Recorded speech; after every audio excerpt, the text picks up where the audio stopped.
লেবাননের দক্ষিণাঞ্চলে ইসরায়েল স্থল অভিযান অব্যাহত রেখেছে। তারা লেবাননের সশস্ত্র গোষ্ঠী হিজবুল্লাহর বিভিন্ন অবকাঠামো লক্ষ্য করে এই অভিযান পরিচালনা করছে।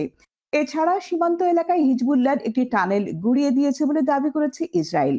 সম্প্রতি স্থল ও আকাশপথে ইসরায়েলি বাহিনীর যৌথ অভিযানে হিজবুল্লাহর বেশ কয়েকজন সদস্য নিহত হয়েছে। এদিকে হিজবুল্লাহ বলছে তারা ইসরায়েলের উত্তরাঞ্চলের হাইফা শহরের কাছে রামাত ডেভিড বিমান ঘাঁটিতে রকেট হামলা চালিয়েছে। এছাড়া লেবানন ইসরায়েল সীমান্তে একটি ইসরায়েলি ট্যাঙ্কে ক্ষেপণাস্ত্র হামলা করেছে তারা।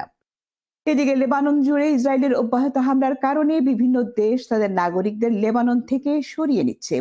রাজধানী বৈরুতের বিভিন্ন অংশে ইসরায়েলের বিমান হামলার মধ্যেই বিদেশি নাগরিকদের বহনকারী উড়োজাহাজগুলো ছেড়ে যাচ্ছে। শনিবার পর্যন্ত 3টি ভাড়া করা উড়োজাহাজে করে নাগরিকদের নিয়ে আসা হয়েছে ব্রিটেনে। রোববারে আরও একটি উড়োজাহাজ ছেড়ে আসার কথা রয়েছে। The situation is a disaster and we're living through it. What should we do? We cannot go anywhere. We cannot travel. All the country is at risk. We have to be here, sure that the army will do what needed to be done and to bring this safety to our citizens here in the north. এদিকে ফিলিস্তিনের গাজা ও লেবাননে ইসরায়েলের হামলা বন্ধের দাবিতে বিভিন্ন দেশে বিক্ষোভ চলছে। এ দাবিতে শনিবার London, New York, Paris, Rome সহ বিভিন্ন শহরে বিক্ষোভে নেমেছে হাজারো মানুষ। গত বছরের 7 অক্টোবর ইসরায়েলি নির্বিচারে বোমা হামলা শুরু করে ইসরায়েল।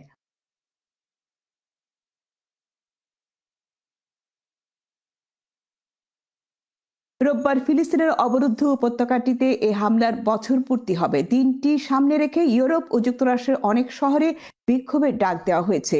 বিক্ষোভ থেকে গাজায় যুদ্ধবিরতির পাশাপাশি লেবাননে ইসরায়েলের বিমান ও স্থল হামলা বন্ধের দাবি জানানো হচ্ছে। গাজা যুদ্ধের বর্ষপূর্তি উপলক্ষে আগামী সোমবার পর্যন্ত বড় বড় শহরগুলোতে বিক্ষোভ হবে। লন্ডনের রাসেল স্কয়ারে বিক্ষোভে নামেন কয়েক হাজার মানুষ। এ সময় সেখানে ছিল পুলিশের ব্যাপক উপস্থিতি। লন্ডন পুলিশ জানিয়েছে আইন শৃঙ্খলা পরিস্থিতির ব্যাঘাত ঘটানোয় 15 জন বিক্ষোভকারীকে আটক করা হয়েছে। এদিকে নিষেধাজ্ঞা উপেক্ষা করে শনিবার ফ্রান্সের রাজধানী প্যারিসে বিক্ষোভ করেছে কয়েক হাজার মানুষ। এছাড়া ফিলিস্তিন ও লেবাননের মানুষের প্রতি সংহতি জানিয়ে শনিবার বিক্ষোভ হয়েছে স্পেন, ডেনমার্ক, সুইজারল্যান্ড, দক্ষিণ আফ্রিকা, ভারত ও ফিলিপিন্স সহ আরো কয়েকটি দেশে।